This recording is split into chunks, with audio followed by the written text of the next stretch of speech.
Explorer had just encountered a mermaid, but what happened later was terrifying. Mike Jordan sat alone in the cold office of the lawyer. The walls were bare. The air was heavy. It had been 3 weeks since his father's death. His father had been a Navy SEAL, known for his bravery and strength. But the news of his death had been strange. No details were given. No body had been returned. Only a flag and a sealed report. Mike had many questions. None had answers. The military only said it was a classified operation in the ocean. They would not say more. His mother had died years ago, so Mike had no one else to ask. The funeral had been quiet. Only a few people came. Most of them did not speak. Mike knew something was wrong. Something was being hidden. Now, in the lawyer's office, he was handed a small metal box. The lawyer said it had been left for him by his father. It was old, scratched, and locked. There was no key. Mike took it home and stared at it for hours. He finally opened it using a hammer and a screwdriver. Inside were papers. Lots of them. Around 100 pages. All written in his father's hand. Some were full of words. Others had drawings. There were strange shapes, arrows, and numbers. Some pages looked like journal entries. Others looked like plans. And then, folded carefully, there was a map. The map showed a part of the ocean. It had no names. No country flags. Just a small circle drawn in red ink. Next to it, his father had written a word, sirens. Below it, another word, not a myth. Mike flipped through the notes again. The handwriting was rough. Some parts were hard to read. But one thing was clear. His father had been studying something secret. Something about the sea. And it was not part of any normal mission. The notes talked about an island. One not found on most maps. There were warnings too. Words like danger, unpredictable, and hostile. There were sketches of sea creatures that looked like women but had sharp teeth and long claws. Some looked peaceful. Others looked terrifying. One line stood out to Mike. His father had written, "We were wrong. They're real. And they're watching." Mike felt his hands shake. This was not just science fiction. His father had believed in these things. He had gone on a mission to prove it. And now he was dead. There were also notes about a classified project. It seemed his father had joined a secret research team. The mission was to locate and study these creatures. The team had built a base near the island. They used underwater cameras, sound devices, and traps. Some pages showed the equipment. Others showed results. One photo was half-burnt but showed something behind glass. A shape, a face, something human and not human. Mike read every word, trying to understand. The more he read, the more questions he had. Why had no one told him this? Why had the Navy hidden it? What had really happened to his father? The last page was different. It had just one sentence. "If you're reading this, it means I didn't make it back. But the truth is still out there. Go to the island." Mike put the papers down. He sat in silence. His father had left him a mystery, a dangerous one, but it was the only thing he had left of him. And deep inside, Mike knew he had to find the truth. Mike did not sleep much after reading the last page. The sentence from his father kept repeating in his head. He knew he could not ignore it. His father had risked everything to learn the truth. Now it was Mike's turn to follow that path. He spent the next few days preparing. He bought maps, gear, and tools. He searched the internet for anything about the area shown in the map. But there was nothing. No name, no photos, no known routes. It was like the place didn't exist. He drove to a small harbor 2 hours from his home. He found a man who rented out old boats. Most of them were used for fishing. Mike picked a strong one with a motor and enough room for food, water, and gear. He packed everything he thought he might need: GPS, flashlight, rope, diving mask, and a notebook with his father's notes. The sea was calm at first. The sky was blue, and the wind was light. Mike used the map to find his direction. It was hard at first. There were no landmarks to follow, just water on all sides. But he kept going. He checked the position every hour. He looked at the hand-drawn marks his father had left. He matched them to the waves and stars as best as he could. As the hours passed, The sea grew darker. The sky turned gray. The wind picked up. Waves slammed against the boat. It became harder to steer. The boat rocked back and forth. Mike held on tight. He was scared, but he didn't stop. He kept moving forward. At one point, the GPS lost signal. The map on the screen went blank. Mike had no choice but to trust the paper map and his eyes. He stayed on course. He kept the island in his mind, even though he could not see it yet. He slept in short breaks. He ate dry food. He used a notebook to track how far he had come. Each hour felt longer than the last. The sea grew more quiet again, but the air felt strange, heavy, like something was watching. Then, after 2 days, something changed. In the distance, he saw land. A dark shape stood against the horizon. It was not marked on any map. It was just like the one in his father's notes. As he got closer, he saw sharp rocks near the coast. The island looked wild and untouched. There were no signs of people. No boats. No docks. Just a beach, trees, and cliffs rising behind them. He anchored the boat in a small bay and stepped onto the sand. The ground was soft but cold. The trees made no sound. The wind was still. Felt like time had stopped there. Mike opened his bag and took out the notes. He looked at the sketch of the island and followed the directions. There was a trail through the trees, hidden by thick plants. It looked like no one had walked it in a long time. As he walked, he felt a chill. The deeper he went, the more strange the place felt. The trees were tall. Their roots were twisted. The sun barely reached the ground. Birds did not sing. Insects made no noise. But Mike kept moving. His heart beat fast. He did not know what he would find, but he knew he had to know. Every step brought him closer to the truth his father had tried to share. Mike followed the trail deeper into the trees. The air was thick and damp. The ground was soft and covered with fallen leaves. The plants around him were tall and wild. Some had strange shapes. Some looked like they had not been touched in years. His boots made little sound on the soil. He moved carefully. The path led uphill and then down again. He checked the map often. After walking for an hour, he saw something ahead. It was not trees. It was something built by people. It was a fence. Rusted. Tall. Wrapped in thick wire. A sign hung from it, broken and bent. The words were faded, but he could still read parts of it. It was a warning. He found a hole in the fence and stepped through. Now the trees gave way to open land. He saw buildings in the distance. They were flat and low, made of gray metal. They looked empty. A few windows were broken. Some walls had cracks. Parts of the roof had collapsed. He walked closer. There were 4 main buildings. One large structure stood near the edge of a cliff. It had a metal ramp leading to a wide door. Nearby, a tall antenna leaned to one side. Cables hung loose in the wind. The place looked abandoned. But as Mike got closer, the air changed. A foul smell hit him. It was strong and sharp. He covered his nose with his sleeve. The smell grew worse as he walked. It was the smell of blood. Old blood. He stepped through the door of the main building. The lights were off. The floor was wet and sticky. He looked down.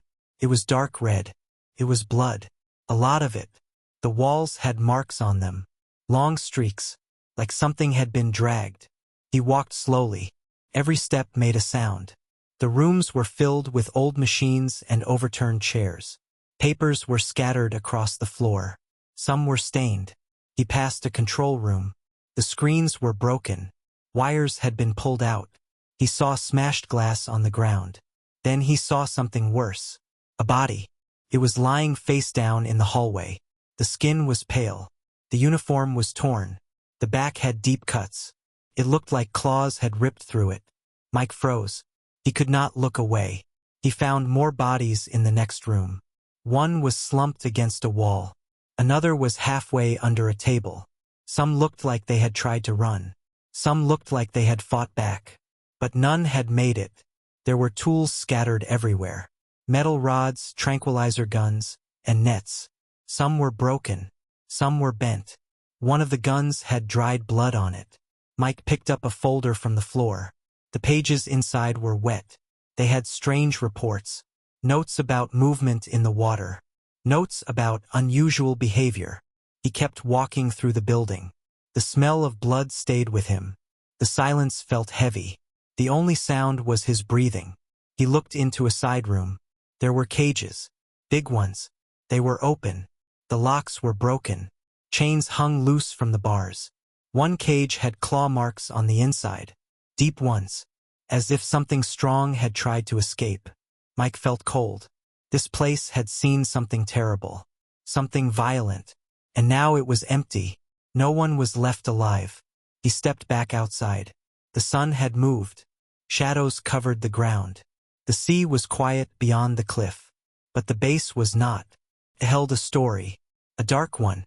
And Mike had just started to uncover it. Mike stood at the entrance of the main building. The smell of blood was still in the air. The place was silent. Only the soft sound of wind came from the broken windows. He stepped back inside, careful not to slip on the wet floor. He moved deeper into the research base. The hallways grew darker. The lights above were broken. Some wires hung from the ceiling. The floor was covered in water. At first, it was only a thin layer, just enough to soak his boots. But the deeper he went, the higher the water rose. He reached a staircase that led to the lower levels. The steps were rusty and wet. He held the railing and walked down slowly. The air became cooler. The sound of dripping water echoed through the space. When he reached the bottom, he stopped. The hallway below was completely flooded. Water reached almost to his knees. It was dark, with a green tint. Broken lights blinked above. Some flickered, then went out. Mike stepped forward carefully. The water was cold. It made his skin sting. He could not see the floor beneath the surface. He passed more rooms. Most of them were filled with floating paper, broken furniture, and shattered screens. A desk floated in one room, covered in soaked files. Chairs were overturned. Shelves had fallen. It looked like people had tried to escape in a hurry. The deeper he went, the more signs of chaos he saw. A large metal door had been blown open. The frame was bent. The lock was broken. A warning sign floated nearby, half torn. It had been ripped from the wall. He reached what looked like a control room. Water covered the floor completely. Sparks came from a box on the wall. Screens were broken. Buttons were smashed. A monitor tilted sideways, still showing lines of code before blinking out. A keyboard floated by, its keys missing. Mike moved to another hallway. A long window lined one side. The glass was cracked. Behind it was water. Deep, black water. Pipes ran along the ceiling. Some were broken and leaking. He followed the pipes, moving slowly. Each step made a small splash. He found another stairwell. This one led down farther. But the steps disappeared into dark water. The level below was fully submerged. The door at the bottom was underwater. The handle could not be reached. The hallway was sealed by the flood. He tried opening a nearby door. Creaked but gave way. Inside was a lab. Tables were overturned. Jars and tools floated in the water. A file cabinet had tipped over. Folders and notes had turned to mush. One photo stuck to the wall. It showed a tank. A dark shape floated inside the tank, barely visible. The edges of the photo were burned. Mike felt a strange chill. The water had not come from rain or pipes. It looked like something had caused a rush, fast and violent. The doors had been broken. The rooms were torn apart. Nothing had been cleaned up. Nothing had been recovered. The base was no longer a place of research. It was a ruin, a place left behind in panic. Whatever had caused this had moved fast. No one had time to react. Mike stood still for a moment, the cold water around his legs. He knew the deeper parts of the base might hold more answers, but they were now underwater. He looked around one last time. The damage was not just from nature. Something had fought back. Something strong enough to destroy steel, flood halls, and tear down a secure facility. Mike stood in the middle of the flooded hallway. The cold water reached above his knees. His flashlight cut through the dark, showing broken walls and floating debris. The air was quiet. Only the soft splash of water echoed as he moved forward. He followed the pipes overhead. His father's notes had described an underwater observation room. It was deep in the base, built behind thick glass. It was meant to study creatures in the sea without danger. Mike checked the notes again and saw the marked location. He was close. He reached a heavy door. It was still sealed. A red light blinked weakly above it. He tried the handle. It moved with effort. The water made it hard to push, but it opened.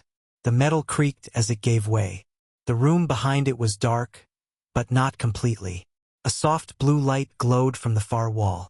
Mike stepped inside. The floor was wet. The walls were lined with controls and machines. Most of them were broken.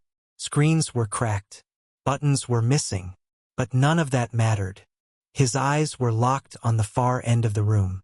The glow came from a giant window. It was built into the wall and looked out into the ocean.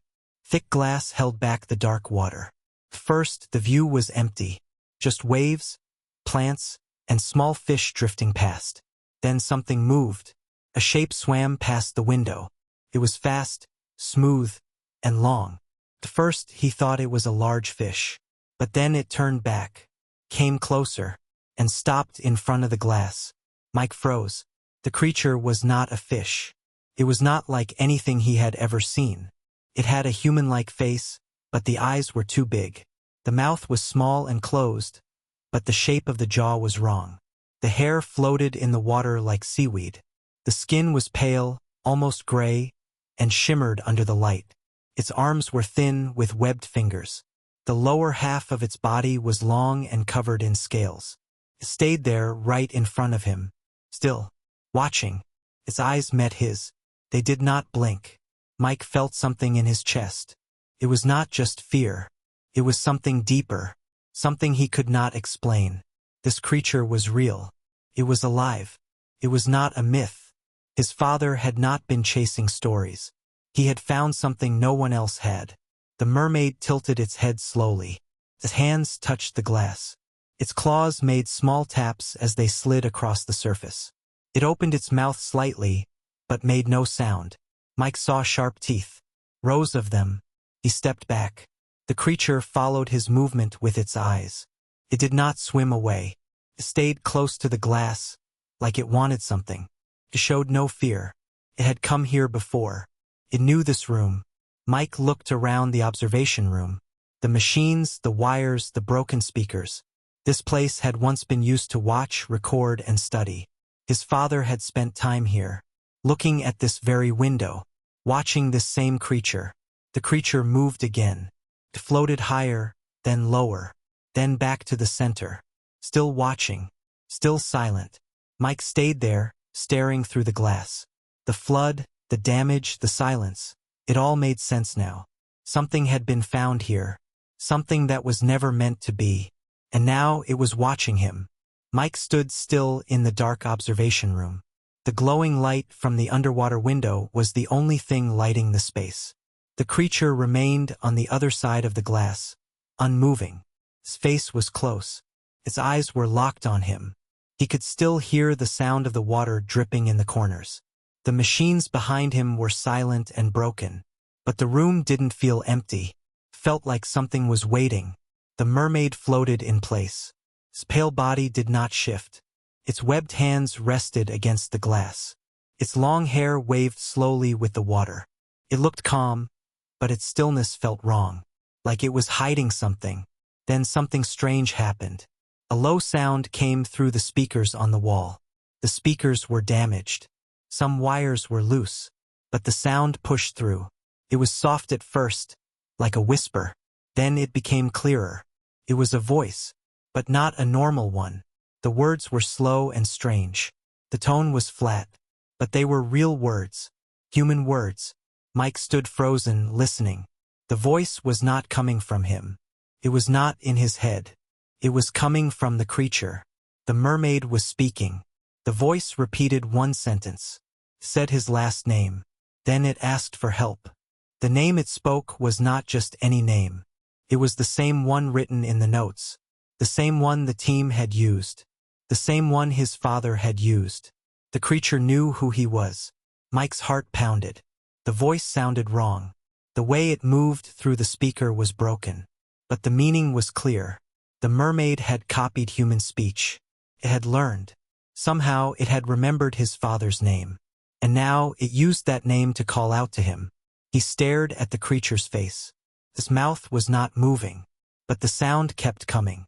The words repeated again and again. Each time they grew softer. Like they were fading. Like the creature was tired. The words were simple. But they had weight. Mike felt it in his chest. The name tied everything together. The map, the files, the hidden base. And now, this moment. He thought about what this meant. The creature had been studied, watched, caged. Maybe his father had spoken to it. Maybe the team had tried to teach it things. Maybe they had made contact. Maybe his father had spent hours in this room, staring through the glass, just like him. Now the creature was alone, and it was asking for something. But the voice felt strange. It was not full of emotion. It sounded empty, like it had been copied, like it was not real. Mike stepped closer to the glass. The creature tilted its head again. Its eyes followed him. The webbed fingers pressed slightly harder against the surface. The glow from the outside light reflected in its dark pupils. The words stopped. The speakers went silent. The room felt even quieter than before. The creature did not speak again. It just stared. Mike didn't move. He felt stuck. The message was short, but it had changed everything. The mermaid had spoken. It had said his name, and it had asked for help. Now he had to decide what to believe. Was it telling the truth? Or was it something else? Mike stood in the quiet room, staring at the thick glass. The creature was still there, floating in place. Its eyes never looked away. The glow from the water made its face look calm, almost soft. But the memory of its voice was still fresh in Mike's head. The words had been clear. It had asked for help. It had said his name. He looked around the room. There was a control panel on the far wall. It had switches and a large red lever. Some parts were damaged, but others looked untouched. A small screen blinked slowly. A code was written on the panel in faded ink. He checked the notes again. The same code was written there, in his father's handwriting. Mike stepped over broken tools and wires. The floor was still wet. He reached the panel and paused. He looked back at the window. The mermaid had not moved. Its hands were still pressed against the glass. Its eyes were still locked on him. The code had been left behind. The panel still worked. The door could be opened. He remembered the dead bodies upstairs. The blood. The damage. The signs of panic. But he also remembered the voice. It had sounded like a cry for help. It had used his father's name. That name meant something. It was not random.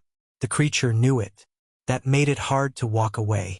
Mike reached for the panel and entered the code. A green light turned on. The red lever unlocked with a loud click. The room shook slightly. A sound came from deep below the floor. The large steel door next to the window began to unlock. Metal arms pulled back. Locks opened one by one. The process was slow. The noise was deep and rough. Steam rose from the floor. The lights above flickered. The mermaid moved, pulled away from the glass and swam back. His body shifted slowly, still watching him. His face did not change. His eyes did not blink. His mouth stayed shut. The door reached the final lock. With one last sound, it opened. Water rushed forward. The pressure was strong, but the door had been made to hold it. A second barrier remained in place, but it was clear and thin. The creature was now behind that final wall. It floated just inches away from the opening. His hands reached forward. Mike stepped closer. And then it happened. The creature's face changed. The soft look vanished. Its mouth opened wide, showing sharp rows of teeth. Its eyes narrowed. Its body rushed forward with speed he had not seen before. It slammed against the barrier with full force. The impact shook the room. The thin wall cracked. The second the crack formed, the creature struck again. The wall burst. Water exploded into the room. Mike fell back. The cold hit him like ice. He tried to stand, but the force pushed him down. The room filled in seconds. Lights burst. Sparks flew. Alarms began to ring. Through the rising water, Mike saw the mermaid swim straight ahead. It did not pause. It did not hesitate. It was free. It disappeared into the shadows of the base. Mike pulled himself up, gasping for breath. The room was a mess. Everything was floating. The door behind him was wide open. The creature was gone. The message had been a trick. The voice had been a lie. The name had been a trap. Mike now understood what had happened here. And he knew it was just the beginning.